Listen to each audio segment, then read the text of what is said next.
waktunya Indonesia beropini, passwordnya. Saling sebelum sharing. Yeay, oke. Jadinya baru di kita 2025. Karena kalau misalnya di sini soal Ya kan berarti Iya, gitu. semoga pemerintah ke depan lebih berbenah karena balik lagi Indonesia beropini. Saling sebelum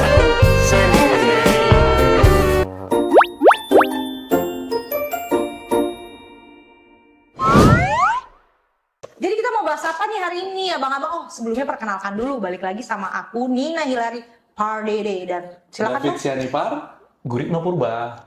Oke, Oke, bahas apa kita hari ini? mungkin yang sudah tertera di layar tancap ini Bang. Tuntutan mati yang menghantui ABK Sea Dragon, tetapi sang dalang masih berkeliaran. Oh mak, gimana nih? Ini memang ngeri kan?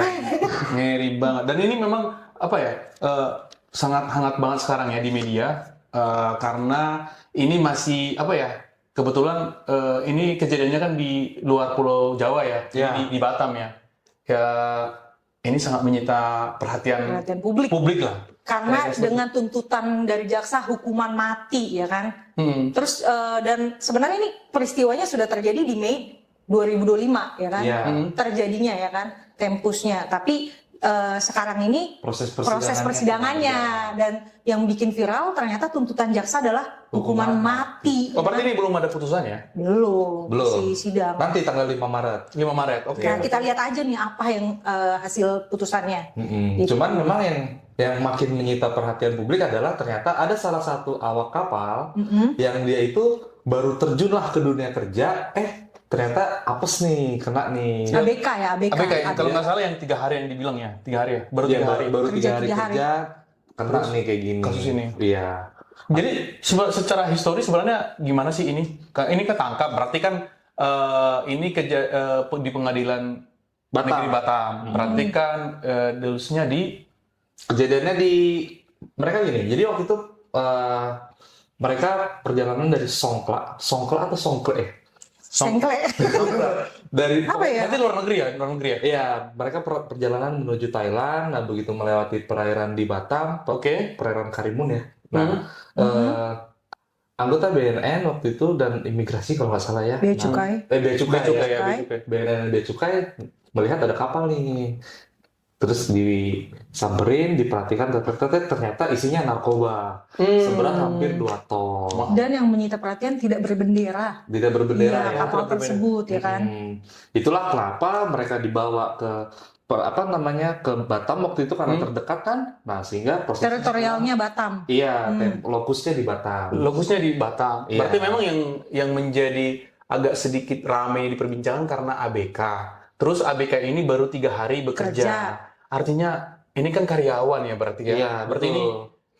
Pekerjaan risiko pekerjaan lah ya. Iya, Bisa dikatakan begitu ya. salah satu bagian dari risiko pekerjaan. Iya, Kak. Menurut keterangan si terdakwa ya, ABK yang baru bekerja, namanya Fandi Ramadan kalau nggak salah. Apa tuh Handi atau Fandi? Handi atau Fandi. Fandi? Pandai. Dia bekerja tidak mengetahui nih apa isi dari barang bawaan kapal tersebut. Fokusnya di sini gimana ya, pengangguran tadinya dan punya keinginan tujuannya hanya kerja ya kan, hanya kerja dan ya balik lagi ternyata di balik itu semua ketika kita menerima pekerjaan atau mendapatkan pekerjaan kita harus telusuri dulu nih pekerjaan tersebut yang akan kita jalani gitu. Jadi di sini tuh si yang bersangkutan memang sudah merasakan banyak kecurigaan, tapi tetap dijalankan. Mungkin adalah tuntutan hidup ya, karena dia butuh pekerjaan katanya gitu. Tujuan dia apa sih? Cuman kerja gitu sebenarnya. Ya. Gitu. Selain itu juga kalian kan, kita kan sebagai praktisi hukum atau orang-orang hukum tahu lah ya, yang mana ada asas setiap orang dianggap tahu hukum. Betul. Benar gak Bang? Betul. Fiksi hukum ya kan? Iya. Presumptio iuris de jure, itulah ya asasnya ya kan? Betul. Nah itu dia kan di pasal 81 ya, 81 peraturan perundang-undangan itu kan disebutkan bahwa intinya demi kebutuhan sosialisasi peraturan maka demi sosialisasi peraturan maka hukum itu harus dimasukkan ke lembar negara, lembar harian negara, lembaran daerah, lembaran harian daerah, dan lain-lain. Artinya memang ya hukum itu dianggap semua orang tahu dan semua orang harus mengetahui hukum. Artinya itulah fiksi hukum tadi. Iya, fiksi hukum ya Bang sebutan. Betul. Ada dasar-dasarnya ya Bang. Ada. Apalagi putusan MA dan Putusan MA dan putusan MK. Jadi setiap orang dianggap mengetahui undang-undang yang berlaku atau yang sudah ditetapkan di lembaga negara gitu ya. Ya artinya berarti di sini kan dalam hal ini sebagai warga negara ya dia ya sudah dianggap tahu.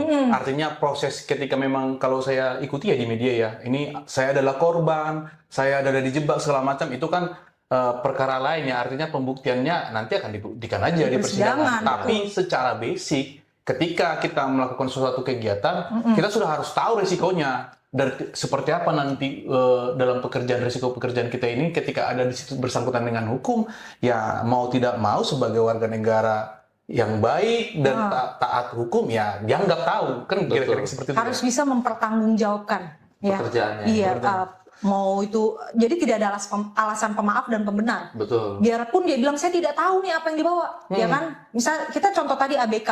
ABK itu kan mengklaim dirinya nggak tahu, ya kan? Tapi tidak dengan dasar hukum itu ya dia harus tahu dong apa pekerjaan yang sedang dia pekerjakan. Betul. Masa dia nggak tahu dia lagi bawa apa? Coba kalau bawa bom, ya kan? Jadi sebenarnya bukan kalau kita ngomong bukan tumpul ke bawah, semuanya ada dasar hukum. Ya tapi memang kalau tumpul ke bawah ada effort di situ kan. Artinya kan sebagai kita praktisi hukum kan artinya kita untuk mengetahui ini kita kan belajar, ada proses. Artinya ya itu tadi seperti yang lo bilang tadi, ya artinya bukan tumpul ke bawah sih sebenarnya, dibutuhkan orang yang memang paham dan lebih spesialis lah ya mengenai tentang hukum. Ya berarti ini bisa dikatakan juga ada contoh lain juga ya, nggak selain masalah ABK juga, misalkan contoh seperti kasus-kasus yang lagi hangat dibahas di Republik ini ya, atau mungkin agak-agak ini juga nyenggol ya, misalkan kan ada kasus Pertamina, ada kasus di dulu waktu zamannya Nadiem ya sebagai menteri, yang lagi sekarang lagi artinya kan kalau kita ikuti di media kan para terdakwa itu kan selalu mengaku bahwa ini saya tidak tahu, saya artinya saya tidak tahu menahu, artinya saya menandatangani, tapi yang menjadi pertanyaan sekarang kok bisa ditandatangani, walaupun memang kan kita nggak bisa juga menyimpulkan itu siapa yang salah, karena ya secara hukum ya nanti di pengadilan semua yang bisa membuktikan salah atau tidak ya kan, semua masih praduga tak bersalah, benar ya? Iya, seperti yang masalah apa yang kasus yang besar lah Pertamina ya, yang masalah storage ya juga.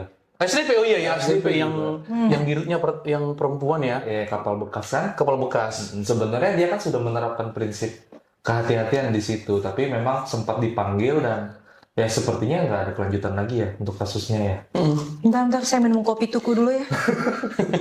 Agak ini pembicaranya ya. Kopi susu tangga ya.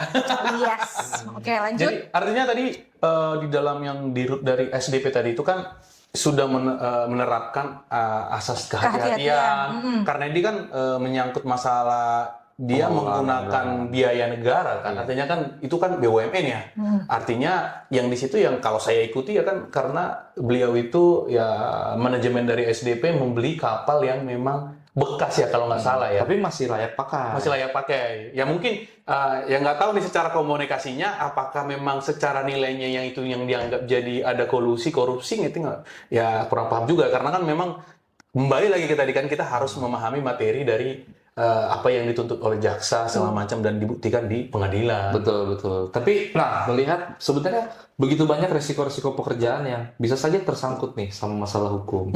Nah, sehingga kita juga perlu untuk mengedukasi teman-teman nih bahwa apa sih yang semestinya mereka persiapkan lah supaya ya tadi mereka bisa terhindar dari risiko hukum. Yang pertama kan pasti tentunya mitigasi risiko. Betul. Kemudian yang kedua adalah pentingnya hukum itu tadi ya, karena fiksi hukum. Semua orang dianggap tahu hukum. Jadi kayak kita diikat sama negara kontrak baku ya kan. mau nggak mau lu kalau nggak tahu nggak jadi alasan pemaaf dan benar ya kan. Iya. Tetap kita akan dijerat hukum. Negara atau jaksa meminta pertanggungjawaban pidana tersebut. Iya. Gitu. Tinggal nanti Dapat meminta pertanggungjawaban. betul. Tinggal nanti bagaimana proses penyidikan, kemudian bagaimana proses Tinggal di dibuktikan, ya kan? Iya. Betul. Berarti dengan kasus ini juga ya, artinya kan tadi kan kita harus taat hukum dan kita dianggap sudah tahu. Artinya bagi orang-orang yang di luar sana ya, masalah misalkan nih pekerjaan, artinya kan di dalam perusahaan berarti ada kontrak kerjanya, artinya kan dia harus aware juga ya Harus dibaca kontraknya, dengan kontraknya. jangan- iya, Apa aja jangan sih asal-asal sebenarnya tanda apa tangan, yang betul. menjadi tupoksi dia, seperti apa kalau terjadi masalah hukum dan lain-lain sebagainya, kan kira-kira seperti itu ya. Iya, betul. Jadi itu balik lagi, ketidaktahuan tentang hukum bukan menjadi alasan untuk dia lepas dari tanggung jawab pidana. Kita kasih contoh simpel aja kali ya. Ini kan tadi berat banget nih, narkotika, Pertamina ya kan. Kayak contoh simpel yang aturan lalu lintas lah. Contoh harusnya menyalakan lampu.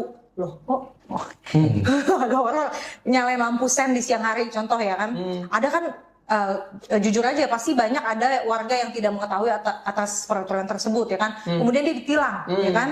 Ya nggak bisa jadi alasan. Saya nggak tahu Pak kalau siang hari itu harus nyalain lampu apa sensor Lampu senja. enggak lampu apa itu kan harus nyalain lampu Iya, lampu motor kan. lampu nyala, motor iya, ya pokoknya siang hari harus menyalakan lampu. Menyala, Itu kan iya. ada peraturan di lalu lintas lah ya kan. Ketika ditilang tidak menjadi alasan, tetap dia ditilang ya kan. Mungkin kebijakan lagi dari polisi yang pemberitahuan terlebih dahulu ya kan, karena hanya pelanggaran. Jadi kayak gitu tuh, ketidaktahuan tidak melepas tanggung jawab hukum. Betul. Contoh kecilnya. Tong kecil dan Iya. misalkan nggak mungkin juga kan, misalkan ada peraturan mengenai di lalu lintas itu masalah lampu, masa dikasih tahu satu-satu di berapa ratus juta ya kan? Ya, jadi Artinya- dianggap tahu. Ya dianggap tahu kan, kira-kira seperti itu ya. Dan Iya. itu memang jelas ada dasar hukumnya kan, Iya. kira-kira seperti itu ya. Undang-undang lalu lintas. Ya. Sehingga mungkin ya teman-teman juga perlu untuk ya mungkin berkonsultasi dan berkomunikasi ya dengan para Enggak. Lebih tepatnya berteman berteman. sama kami. Mungkin Kami adalah praktisi hukum ya. Ya kita juga kan harus lebih tahu dong dari orang awam, bener Betul, gak? betul, Jadi betul. banyak untungan loh teman nama kita ya. Terutama follow akun waktunya Indonesia kita. Buat Indonesia Iya, penting. beropini kan gitu. Jadi kalau mau berkawan ya lebih prefer sih sama kita ya. Iya. Mm. Jadi teman-teman silakan. Sama saya abang-abang ini ya kan ada faedahnya gitu. Wah. Sama jangan lupa di follow. Jangan lupa Kita kan di-follow. memberikan informasi, bener gak? Oke, Betul. Siap. Yang pasti ada dasar hukumnya, bener gak? Benar. Jadi Sekalian jualan. ya mungkin sudah kali ya. Iya itu aja. Paling kita cuma ngasih saran ya supaya lebih berhati-hati dalam menerima pekerjaan. Betul, ya, itu Walaupun sangat kita penting ya. butuh pekerjaan, kita harus cari tahu dulu nih, ya kan? Iya. Memang sih nganggur nggak enak ya kan? Iya. Tapi lebih nggak enak lagi kita jadi korban ya kan? Korban, Bukan betul, korban betul. sih. Kita bukan jadi korban, semua ada dasar hukumnya, Iya, ya iya. kan? Daripada kayak seperti beliau ABK ini. tadi yang dia mengaku baru 3 hari tiba-tiba langsung kena tiban masalah seperti ini, seharusnya kan memang kan sebelum dia berkontrak dengan perusahaan, katakanlah perusahaan X, dia juga harus tahu juga kan historinya, ini apa sih perusahaan, bergerak di bidang apa sih, terus apa sih yang dilakukan hari-harinya dalam perusahaan ini, kan kira-kira seperti Iya, itu. betul. Artinya aware dengan Pekerjaan yang akan diterima lah. diterima sama dia, dan kalau bisa memang teman-teman di luar sana ya, setiap mau pekerjaan apapun ya harus berlandasan dengan kontrak ya. Betul. Kalau bisa kan kira-kira seperti itu Ya ya. memang wajib, kan Wajib, diatur. Ada PKWT dan PKWTT, aduh masuk lagi kita ke Undang-Undang Cipta Kerja, ya enggak? Iya. Nanti kita bahas tuh Nanti di, bahas di ya. pembahasan selanjutnya. Itu Karena jadi ini kan kita spill dulu tipis-tipis itu nanti akan kita bahas ya kalian yang harus aware terhadap hal-hal seperti ini. Oke guys? Oke. Ada lagi nggak nih yang mau kasih kata wejangan supaya kita lebih berhati-hati? Udah kayaknya cukup ya. ditutup aja. Iya tutup aja dengan doa. Yuk mari kita berdoa.